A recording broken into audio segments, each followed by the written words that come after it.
नमस्कार। पद्मेश 24/7 में आपका स्वागत है। आज पद्मेश स्टूडियो में बालाघाट सिवनी संसदीय क्षेत्र के कांग्रेस प्रत्याशी सम्राट अशोक सिंह सरस्वार जी हमारे बीच चर्चा के लिए उपस्थित है और चुनाव को लेकर आज हम इनसे भी कुछ सवाल जवाब करेंगे। सम्राट सरस्वार जी के बारे में आपको परिचय दे दूं, हालांकि आप सब उनके बारे में जानते ही होंगे। सम्राट सरस्वार जी पूर्व विधायक अशोक सरस्वार जी के पुत्र हैं और ये भी एक राजनीतिक परिवेश के परिवार से आते हैं। इनके नाना स्वर्गीय राणा हनुमान सिंह जी का प्रभाव भी जिले की कांग्रेस की राजनीति में काफ़ी रहा है और एक समय था जब उन्हीं की तूती बोलती थी। और आज जहाँ से राजनीति का संचालन हो रहा है वर्तमान में, जिस बालाघाट में जिस बंगले से हो रहा है, वो बंगला राणा हनुमान सिंह के घर के नाम से जाना जाता था और वहीं से राणा हनुमान सिंह ज़िले की कांग्रेस को चलाते थे। और उसके बाद उनके भांजे अशोक सिंह सरस्वार जी ने भी उस परंपरा को आगे बढ़ाया और वे यहाँ से 2 बार विधायक चुने गए। और इसके बाद अब सम्राट सरस्वार वर्तमान में जिला पंचायत के अध्यक्ष हैं और अब संसदीय क्षेत्र के प्रत्याशी भी हैं। तो आपका बहुत बहुत स्वागत पद्मेश 24/7 में। जी धन्यवाद। सबसे पहले तो मेरा प्रश्न है कि आप अपना नाम के आगे लगा रहे हैं सम्राट अशोक सिंह सरस्वार, तो आपको मतलब अभी भी मतलब जो आप चुनाव में जा रहे हैं, एक तरह से आप अपने पिताजी का नाम लेके जा रहे हैं जी, तो ताकि उसका लाभ मिल सके, जी इसलिए आपने सम्राट अशोक सिंह सरस्वार लिखा है। नहीं तो प्रायः देखा जाता है कि आदमी पूरा अपना नाम ही लिखता है, सम्राट सिंह सरस्वार जैसे लिखा जाना था, तो आप लिख रहे हैं सम्राट अशोक सिंह सरस्वार। मतलब आप अपने पिताजी जी की जो पूरा कार्य क्षेत्र है उसका लाभ लेना चाहते हैं। सबसे पहले तो आज रामनवमी है। सभी क्षेत्रवासियों को और पूरे देश को रामनवमी की मैं बहुत सारी बधाई देता हूँ। देखिए, पिताजी तो पिताजी रहते और पिताजी का नाम हर किसी ने अपने नाम के साथ में जोड़ना चाहिए, मेरा ये मानना है। क्योंकि पुराने समय से ये चला आ रहा है कि हमेशा अपने पिताजी को एक सम्मान देते हुए और अपना परिचय देने के लिए, पिताजी के से बड़ा कोई चीज़ नहीं है। अगर उनका नाम मेरे साथ में जोड़ रहा है तो मेरी ताकत 4 गुना हो रही है। तो मैं शुरू से स्कूल में भी मेरा नाम ऐसे ही लिखा हुआ है। दूसरा ये कि आप जब जिला पंचायत अध्यक्ष बने थे जी, आपको जिला पंचायत अध्यक्ष बनाने में जी हिना कावरे जी, जो उस समय लांजी क्षेत्र की विधायक थी, जी उन्होंने मतलब पूरा जोर लगाया था और अपनी पूरी ताकत लगा दी थी। जी, जी और चूंकि पार्टी ने प्रत्याशी और किसी को घोषित किया था और आप पार्टी से हट के चुनाव लड़ रहे थे, उसके बावजूद उनने कांग्रेस के वरिष्ठ नेताओं के आदेश को भी दरकिनार करते हुए आपको सहयोग कर बैठाया, जी, है ना।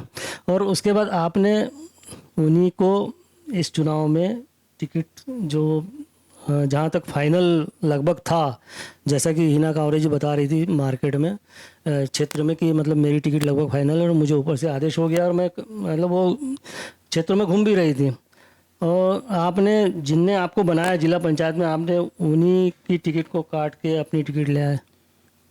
देखिए, इसमें कोई शक नहीं है। हिना कावरे जी मेरी बहन है, छोटी बहन है और उन्होंने मुझे इतना मदद किया है। एक तरीके से राजनीति में इंट्रोड्यूस करने वाली भी वही है। मैंने विधानसभा के समय में अपनी बालाघाट की टिकट मांगा था।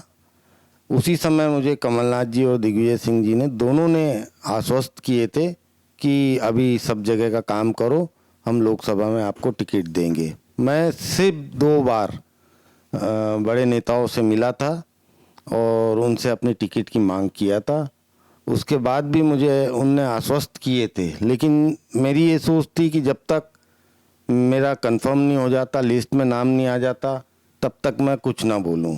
अब ये बड़े नेतृत्व ने किस आधार पे दिया है, वो उनने भी सर्वे कुछ कराए होंगे या कुछ भी जो भी होगा उनके मन में, लेकिन हिना कावरे जी पहले भी मेरे लिए काम किए और मेरे को भाई समझ के हर चीज़ लाइनअप की है, और आज भी लोकसभा चुनाव में पूरे दिल और हर चीज़ से मेहनत करके लगी हुई है और पूरा सहयोग दे रही है। और राजनीति में कैसे मिली क्या मिली वो मैं तो समझता नहीं, लेकिन मैंने 2 बार जाके टिकट की मांग किया था, और आखिरी में जो हमारा मध्य प्रदेश जिसके चार्ज में था उनसे 1 बार मुलाकात किया था।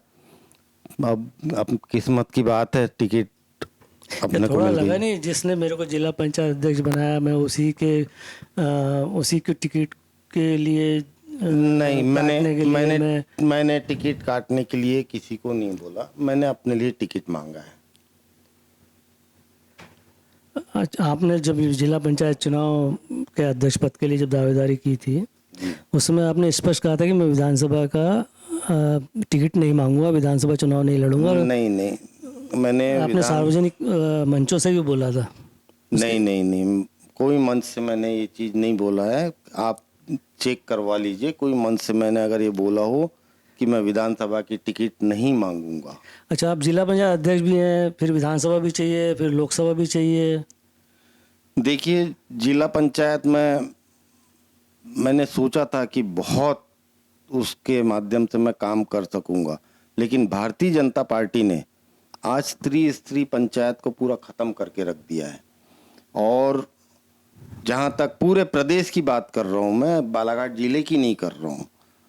जिस तरीके से जिला पंचायत अध्यक्ष, जिला पंचायत सदस्य, जनपद अध्यक्ष, जनपद सदस्य, इनके जो अधिकार पहले हुआ करते थे आज वो पूरे ख़त्म कर दिए, और जितने भी काम होना है वो कलेक्टर और सीओ के माध्यम से होते।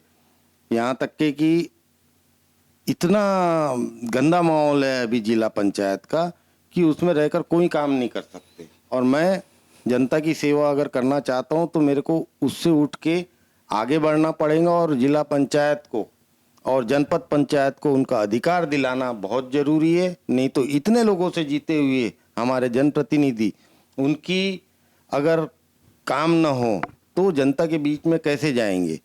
वो जनता की सेवा करने के लिए हर कोई प्रतिनिधि आता है, लेकिन उनकी बात न चले तो बहुत गलत मैसेज जाता है। तो उस चक्कर में भी मैंने अपने आप को विधानसभा या लोकसभा में जाने की सोचा है। जैसे कि आप देख रहे, महाराष्ट्र में इतने पावर है जिला पंचायत में, वो उसके सामने मध्य प्रदेश के तो पूरे पावर ख़त्म कर दिए गए। तो आप जाके क्या ये पावर चेंज करा देंगे? बिल्कुल मैं ये बात रखूंगा, क्योंकि पूरे प्रदेशों में एक जैसा जिला पंचायत का सिस्टम होना चाहिए, और जो अधिकार है हमारे जनप्रतिनिधियों के वो तो मिलना चाहिए। आपको जो प्रतिद्वंदी प्रत्याशी आप पर आरोप लगा रहे हैं कि आप जिला पंचायत तो ठीक से चला नहीं पा रहे, मतलब जिला पंचायत में अपने अधिकारों के लिए लड़ नहीं पा रहे हैं, या आप मतलब यानी जो आपका अधिकार है, जैसे आपको ये भी है कि मतलब जो आपका जो बंगला मिलना था, जो क्वार्टर मिलना था जिला पंचायत अध्यक्ष के हैसियत से, वो तक नहीं ले पा रहे हैं। मतलब आप जिला पंचायत में आप जो जैसा होना चाहिए था आपका रुतबा वो नहीं रख पा रहे हैं, तो आप संसद में जाके क्या करेंगे? देखिए, बंगला कोई मेरे लिए मैटर नहीं है। मेरा घर है और ऐसी जगह पे है जहाँ से मैं पूरे जिले वासियों को, यानी सेंटर में होने के कारण जिले वासियों को मैं संचालित करता हूँ। मैंने कोशिश किया था, 1-2 बार लेटर लिखा जब मुझे लगा कि भारतीय जनता पार्टी के नेता लोगों को रहने के लिए जगह नहीं है, तो मैंने उसके बाद में वो सोच छोड़ दिया, मैं अपने काम पे लग गया। आप खुद बोलते थे कि कलेक्टर, एसपी या सीओ हमारी सुनते नहीं करके। नहीं, ऐसा नहीं है, सुनते तो है, लेकिन इतना दबाव भारतीय जनता पार्टी ने डाल के रखी है। वो भी कहीं ना कहीं कर्मचारी है, वो भी कहीं ना कहीं अधिकारी है, उनको दबाव में रहना ही पड़ रहा है। आप तो समझ सकते हैं इस चीज़ को कि सरकार का कैसा दुरुपयोग भारतीय जनता पार्टी कर रही है। आप पे कुछ आरोप और भी कंकर मुंजारे जी ने लगाए हैं, आपकी शैक्षणिक बात को भी लेके, और आपको कहा है कि बच्चा है आप। देखिए, कंकर मुंजारे जी के सामने तो मैं बच्चा ही हूँ, आज भी बच्चा हूँ और 10 साल बाद भी बच्चा रहूँगा और 10 साल पहले भी बच्चा था उनके सामने। स्वाभाविक सी बात है, वो 70-75 साल के हैं और मैं अभी 50 भी नहीं पहुँचा हूँ, तो बच्चा तो हूँ। ये कैसे मैनेज करते हैं? हनुमान मुंजारी जी एक तरफ है और कंकर मुंजारे जी एक तरफ, तो ये दोनों पति पत्नी का कांग्रेस के प्रति सामंजस्य कैसे जमता है? जैसे कि विधायक बन गई थी जब हनुमान मुंजारे जी, जी तो कंकर मुंजारे जी देखे गए थे कि कांग्रेस के मंच में भी आने लगे थे जी और कुछ सभाओं में भी उन्होंने हनुमान मुंजारे के साथ अपना वक्तव्य दिया, जी। है ना। उसके बाद फिर कांग्रेस की खिलाफत हो गई है, तो इसको कैसे मैनेज करती होंगी हनुमान मुंजारे?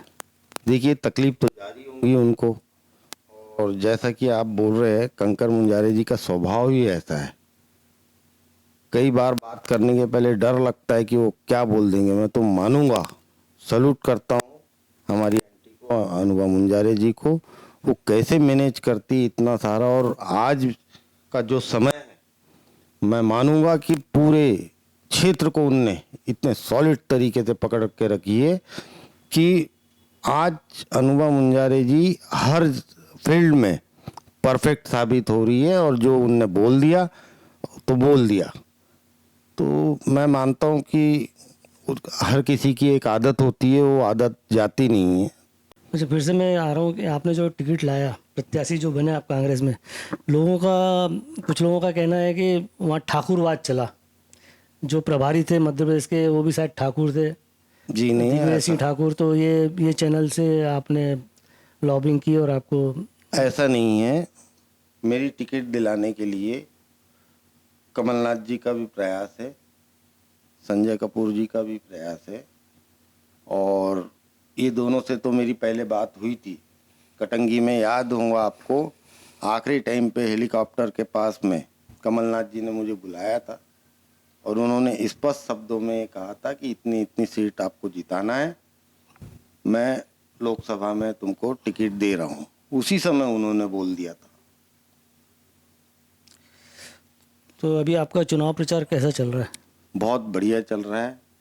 हमारे मतदाताओं में बहुत उत्साह है और इस बार सरकार बदलने का पूरा मतदाताओं ने सोच के रखा है। आपके जिला पंचायत उपाध्यक्ष जो थे, जो आपके साथ चल रहे थे, और ये माना जा रहा था कि मतलब कांग्रेस को समर्थन दे रहे थे, कांग्रेस शायद ज्वाइन नहीं किया था उन्होंने, वो भाजपा में चले गए। एक हवा उसके पहले ये भी चल रही थी आपको टिकट मिलने के पहले, जैसे कि लोग भाजपा में जा रहे थे, कई जिला पंचायत अध्यक्ष भी गए, तो समझा जा रहा था कि आप भी भाजपा की ओर प्रस्थान कर रहे हैं, ये और शायद आपको जो ये प्रत्याशी बन गए आप, तो शायद उससे रुकावट हो गई जाने में, नहीं तो शायद भाजपा उपाध्यक्ष, ये जिला पंचायत उपाध्यक्ष से पहले अध्यक्ष चले जाते क्या भाजपा में? देखिए, आपको बता दूं, ऐसा कुछ पत्रकारों ने मेरे को चिढ़ाने की कोशिश किए थे। यानी बार बार एक ही चीज हाउ जा रहा हूं करके मैंने बोल दिया था, यानी गुस्से में बोल दिया था जिस तरीके। और मैं आपको बता दूं, मैं स्वतंत्रता संग्राम सेनानी स्वर्गीय श्री प्रताप सिंह सरस्वत जी का नाती हूँ। उन्होंने आज़ादी के लिए करीब करीब 2 बार जेल जाके पूरी लड़ाई लड़ी है, और उन्होंने यहाँ कांग्रेस को स्थापित करने के लिए पूरी ताकत लगाई। उसके बाद में स्वर्गीय श्री राणा हनुमान सिंह जी, वो पूरे जिले नहीं पूरे प्रदेश में कांग्रेस को स्थापित करने के लिए आज़ादी के बाद से लगे रहे। वैसे ही मेरे पिताजी 2 बार विधायक रहे, इतना सम्मान मिला है कांग्रेस में। और आपको एक चीज़ याद होगी, मैं जब अध्यक्ष बन के बाहर निकला जिला पंचायत से, तब पत्रकारों ने मेरे से एक ही क्वेश्चन किया कि आप क्या करेंगे। तो मैंने उस समय यही बोला था, कांग्रेसी था, कांग्रेसी हूँ और कांग्रेसी रहूँगा। तो ये सब बातें जो है लोग फैलाना, जो उल्टा सीधा फैलाना जो चालू करते हैं ना बीजेपी वाले, उनके द्वारा की गई है, ऐसा कुछ नहीं है। अच्छा, उपाध्यक्ष ने क्यों छोड़ दिया आपको? वो बोले देखिए, पार्टी में सुनवाई नहीं होती, सुना नहीं जाता। देखिए, राजा जो है मेरा भाई है, मैंने उसको हमेशा छोटे भाई जैसा रखा है। अब वो समझ में नहीं आया, वैसे वो निर्दलीय था और या तो सामाजिक रूप से या कोई दबाव हो भारतीय जनता पार्टी का या कोई प्रलोभन हो, ये मेरे को समझ में नहीं आया, क्योंकि मैंने बहुत कोशिश किया कि वो अभी ना जाए।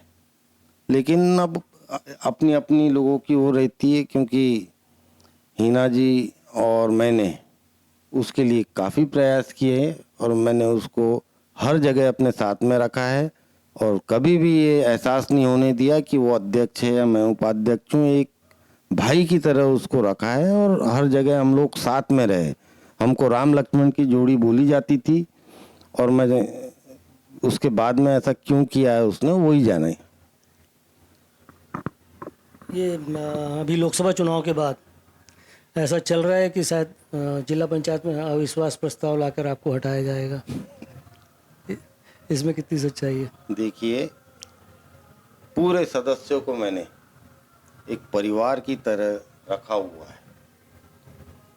कितना भी हो, मेरे खिलाफ में मेरे जिला पंचायत के सदस्य चाहे कांग्रेस के हो, चाहे बीजेपी के हो, चाहे निर्दलीय हो, मैंने सबको समानता से रखा है और मैं नहीं मानता कि मेरे जैसा सबको बराबरी का अधिकार देकर चलने वाला कोई भी अध्यक्ष इसके पहले रहा होगा या इसके बाद आएगा। आप मेरे सदस्यों से भी पूछ सकते हैं ये सब चीज़ें, तो ये पॉसिबल ही नहीं है।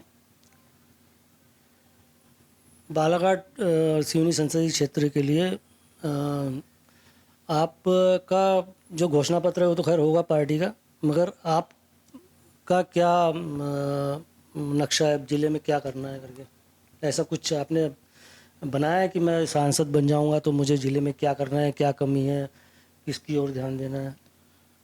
देखिए, एक सांसद ने जो काम करना चाहिए, मुझे नहीं लगता कि अब तक के सांसदों ने कुछ किया है उस पर। जैसे आप जानते हैं कि बालाघाट जो है खनिज संपदा से एकदम परिपूर्ण है और हमारे यहाँ फॉरेस्ट का भी काफ़ी परिपूर्ण है, उसकी भी वो है। तो मेरा ये है कि कोई कॉपर से संबंधित जो खेतड़ी अपने यहाँ का रॉ मटेरियल जाता है वो इंडस्ट्री हमारे बालाघाट ज़िले में लगे।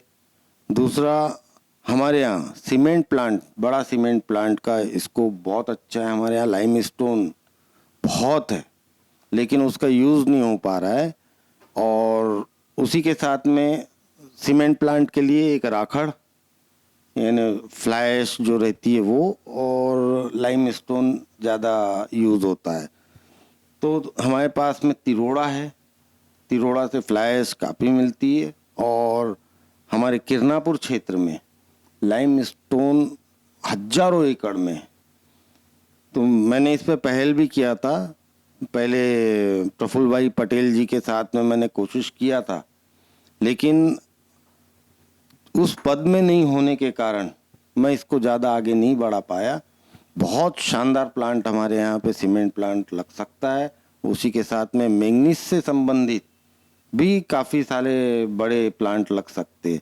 ये प्लांटों का नहीं लगने के पीछे कारण सिर्फ एक है कि हमारे यहाँ की इलेक्ट्रिसिटी इतनी महंगी है मध्य प्रदेश की कि बड़ी इंडस्ट्री यहाँ आना पसंद नहीं करती। तो मेरा प्रयास रहेगा कि हम इंडस्ट्री वालों को इलेक्ट्रिसिटी में कुछ सब्सिडी दिला के यहाँ पे बड़ी इंडस्ट्री डलवाने की कोशिश करें। ये तो नीतिगत होता है, इलेक्ट्रिक सब्सिडी करना, मतलब कम करना, और ये तो मतलब गवर्नमेंट के हाथ में होता है। कोई एक आदमी इसको तो कम करा नहीं सकता, है ना। और रहा सवाल कि समझो आप चले भी गए संसद में और भाजपा की गवर्नमेंट बनी, तो आप क्या कर लेंगे? कुछ भी नहीं कर पाएंगे। देखिए, भाजपा की गवर्नमेंट भी बनती है तो आपको पता होना चाहिए कि मेरे पिताजी ने भारतीय जनता पार्टी के शासन में इतने काम करवाए हैं जिसकी कोई लिमिट नहीं है। मुझे तो अपने क्षेत्र का विकास करना है, सरकार किसी की भी बने, मैं हर किसी के पास में जाके अपने क्षेत्र के विकास की बात करूंगा और लड़ झगड़ के और भिड़ के अपने क्षेत्र के लिए फंड लाऊंगा और उसको डेवलप करूंगा। आपके विरोधी एक आरोप और भी लगाते हैं ये कि आप राजनीति में इसलिए हैं कि आपको अपने जो व्यापार है उसको आगे बढ़ाना है, जिसमें राजनीति का लाभ लेते हैं आप। देखिए, व्यापार तो मेरा पहले से चलते आ रहा है और आपको बता दूं, जिला पंचायत अध्यक्ष बनने के बाद मेरा जो टर्नओवर था वो आधा हो गया है। आप ये पता कर सकते हैं, जो टर्नओवर मेरा 2 साल के पहले था, अभी 2 साल में मेरा टर्नओवर आधा हो गया है। तो मैं क्या उसका लाभ उठाऊंगा? मैंने तो 1 कप चाय भी नहीं पिया है किसी की, तो ये गलत चार्जेस है। हाँ, मैंने शुगर मिल डालने के लिए बहुत प्रयास किया था, लेकिन कुछ चीज़ें ऐसी आई, सरकारी जो बाधाएं जो आई है, उसके कारण मैं शुगर मिल नहीं डाल पाया। और शुगर मिल डालने के पीछे मेरा उद्देश्य ये था कि हमारा ज़िला सिर्फ धान के पीछे पड़ा हुआ है, और यदि शुगर प्लांट यहाँ पे लग जाता है तो किसानों की आय बढ़ सकती है, एक रास्ता उनको मिल सकता है करके मैंने उसके लिए प्रयास किया था और अभी भी प्रयासरत रहूँगा। ऐसा नहीं कि वो प्लांट मैं ही डालूँ, कोई अगर डालना चाहे तो उसके लिए मदद करने के लिए मैं पूरी तरीके से उसके साथ में रहूँगा। चुनाव के माहौल में हम देखते हैं कि जब भी राजनीतिक नेताओं से या जो प्रत्याशी रहते हैं उनसे पत्रकार लोग पूछते हैं कि आपके विज़न क्या है क्षेत्र में काम करने का, तो वो एक रटा रटाया जवाब रहता है कि इस क्षेत्र में रोजगार के लिए उद्योग बढ़ाएंगे, शिक्षा में काम करेंगे, स्वास्थ्य में काम करेंगे। मतलब ये हवाई बातें होती है, एक्चुअल में होता कुछ नहीं है जी। ना, कोई उनके पास कोई प्लान रहता है, सिर्फ बोलना भर रहता है कि मतलब हाँ मैं तो जीतूंगा तो मैं यहाँ उद्योग लगाऊंगा, ये उद्योग लगाऊंगा, भले ही उसमें सक्षम हो नहीं हो और बेहतर स्वास्थ्य सेवा हो और ये हो, मगर हम इतने साल से देखते हैं मगर उसमें कोई मतलब आमूलचूल परिवर्तन नहीं आता। आज शिक्षा के क्षेत्र में बालाघाट मतलब एजुकेशन अच्छा माना जाता है, उसके बावजूद जो संस्थाएं होनी चाहिए एजुकेशन की, जैसे कि सेंट्रल स्कूल, नवोदय स्कूल, जैसे हम हमारे पड़ोसी ज़िले में देखते हैं कि सात सेंट्रल स्कूल है, ये नवोदय स्कूल भी शायद हर ब्लॉक में है, और बालाघाट में हमारे यहाँ ज़िले भर में एक ही नवोदय है और 2 सेंट्रल स्कूल है, एक मोइल बरवेली में और एक मलाजखाड़ में। तो इस क्षेत्र में भी किसी की कोई सोच नहीं जाती कि मतलब कि शिक्षा के क्षेत्र में कुछ हो। स्वास्थ्य में भी देखो, हॉस्पिटल है मगर कोई सेवाएं नहीं है, मशीनें लग रही है, होता कुछ नहीं है। आदमी का आज की तारीख में जो ये जो फ्री की रोड़ी बांट रही है गवर्नमेंट, उसके अलावा मेरा तो ये मानना था कि मतलब 3 चीज़ें बेहतर कर दे, सरकारी सब्सिडी में ला दें और एकदम सुविधाएं सुधार दे, स्वास्थ्य, शिक्षा और यातायात, तो किसी को कोई सब्सिडी की ज़रूरत नहीं पड़ेगी मतलब दूसरी चीज़ों में। मगर इस क्षेत्र में कोई ध्यान ही नहीं देता। देखिए, इस चीज़ के लिए मैं आपको बता दूं कि सेंट्रल स्कूल तिरोड़ी में डलना था, मेरा गृह क्षेत्र है वो। करीब 15 साल से पूरी कार्यवाही हो चुकी है उसकी, लेकिन हमारे सांसद महोदय को इतना टाइम नहीं मिला है कि उस पेपर को आगे बढ़ा के वो हर चीज़, जगह से लेकर हर चीज़ डिसाइड हुए 15 साल हो गया है। उसी के साथ में जिले के हर 2-3 ब्लॉक यानी ब्लॉक में सेंट्रल स्कूल का प्रपोज़ल यहाँ से भेजा गया था, लेकिन फाइल जब तक हम मूव नहीं करेंगे तब तक कोई काम नहीं होगा। तो मेरा प्रयास पूरा उसमें है। मैंने ऑलरेडी इसके पहले तिरोड़ी की बातों को लेकर बात किया है, चुनाव आने के पहले भी किया है, लेकिन जब तक हम वहाँ बैठ के हर चीज़ नहीं कराएंगे तब तक वो चीज़ पॉसिबल नहीं है। मैं आपको यकीन दिलाता हूँ, मैं निस्वार्थ अपने क्षेत्र के विकास के लिए बिल्कुल भिड़ूंगा और पूरी ताकत लगाऊंगा। अब मैं आपकी पार्टी से संबंधित बातों पे आया था कि समय काफ़ी हो गया और मैं 2-3 छोटे क्वेश्चन कर लेता हूँ। आपको टिकट मिल गई जी, है ना, मगर पार्टी में बहुत गुटबाजी है, तो गुटबाजी से आप कैसे उभर पाएंगे? गुटबाजी मेरे को नहीं लगता भैया, आप बता रहे हैं मेरे को गुटबाजी है। मेरे लिए सच में बहुत किस्मत वाला हूँ कि मेरे लिए हर विधायक ने और पूर्व विधायकों ने खुद का चुनाव समझ के, मैं अगर 11 बजे घर आता हूँ तो 2-2 बजे तक मेहनत कर रहे, तो मैं तो गुटबाजी कहीं से कहीं तक नहीं समझ रहा हूँ। तो मतलब सारे लोग आपके लिए काम कर रहे हैं? बिल्कुल बिल्कुल 101%। ये माना जाता है कि बालाघाट में संगठन नाम की कोई चीज़ नहीं है कांग्रेस में। संगठन यहाँ जो प्रत्याशी जीतता है वो अपने बल पे जीतता है। जैसे विधायक भी जो चुने जाते हैं वो अपने कर्मों से जीतते हैं, न कि संगठन के मदद से। जबकि भाजपा में देखा जाता है, भाजपा में प्रत्याशी को संगठन लड़ाता है। जैसे आज भाजपा प्रत्याशी लड़ रही हैं, पूरा संगठन उनको चुनाव लड़ा रहा है। देखिए, हमारा संगठन काम कर रहा है, बिल्कुल दिल से काम कर रहा है, लेकिन क्या होता है, इतने साल हो गए हमारे यहाँ सरकार हमारी टिक नहीं पाई। बहुत सी चीज़ें ऐसी रहती है कि उससे कार्यकर्ता नर्वस होना चालू होते हैं। तो उसको बूस्ट करने के लिए अभी ये चुनाव है, और इसके बाद में मैं आपको यकीन दिला रहा हूँ, हम जीतने के बाद में अपने संगठन को इतना मजबूत बनाएंगे कि जो आप चीज़ बोल रहे हो जो बीजेपी में है, उससे बेहतर हम कांग्रेस को बनाएंगे। कि लोकसभा के बाद फिर से भगदड़ चालू हो जाएगी? बिल्कुल नहीं होगी। आपका जो बालाघाट में आप जानते हैं कि जातिगत समीकरण बहुत मायने रखता है जी और जीत हार में कई बार उसका भी महत्व रहता है। जी। तो क्या आपको सभी जातियों का समर्थन मिल रहा है? देखिए, सभी जात पात में तो मैं रहा नहीं कभी, लेकिन हर जात और हर समाज मुझे अपना परिवार समझता है और मैं उनको परिवार समझता हूँ। यदि ऐसा रहता तो न मेरे पिताजी कभी चुनाव जीतते, न मैं जिला पंचायत सदस्य का चुनाव जीतता, क्योंकि हर समाज को हम अपना समझ के कभी पक्षपात नहीं करते, और हर समाज हमारे साथ वैसे ही रहता है जैसे वो अपने समाज में है। तो आप जीत के प्रति आश्वस्त हैं? बिल्कुल। कितने वोटों से जीत के उम्मीद रख रहे हैं?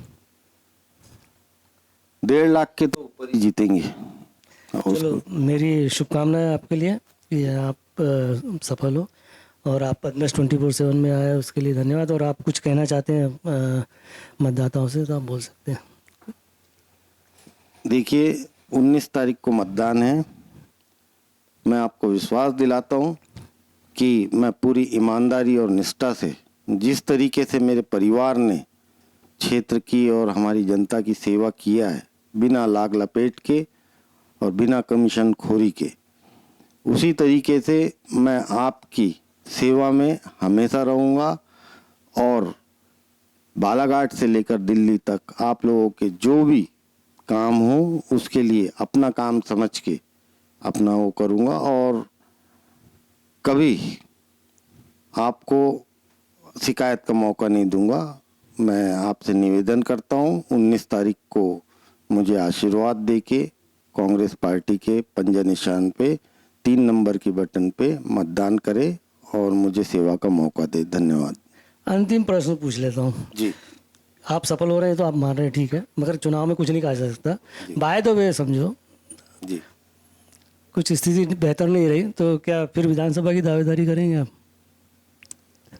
बिल्कुल करूँगा, बिल्कुल करूँगा। सेवा करना है तो मेरे को कहीं ना कहीं कुछ ना कुछ पोस्ट में रहकर ही सेवा करना पड़ेगा। क्षेत्र क्या होगा? क्षेत्र कौन सा होगा? क्षेत्र अभी जो पार्टी बोलेंगी वो, मैं अपने वरिष्ठों के निर्देश पर ही चलूँगा, लेकिन मांगने का अधिकार मुझको है तो मैं मांगूंगा जरूर। तो ये थे सम्राट सरस्वत जी, और उन्होंने काफ़ी समझदारी से अपने पूरे जवाब दिए हैं। पद्मेश 24/7 में आए उसके लिए आपको बहुत बहुत धन्यवाद। धन्यवाद, धन्यवाद भैया।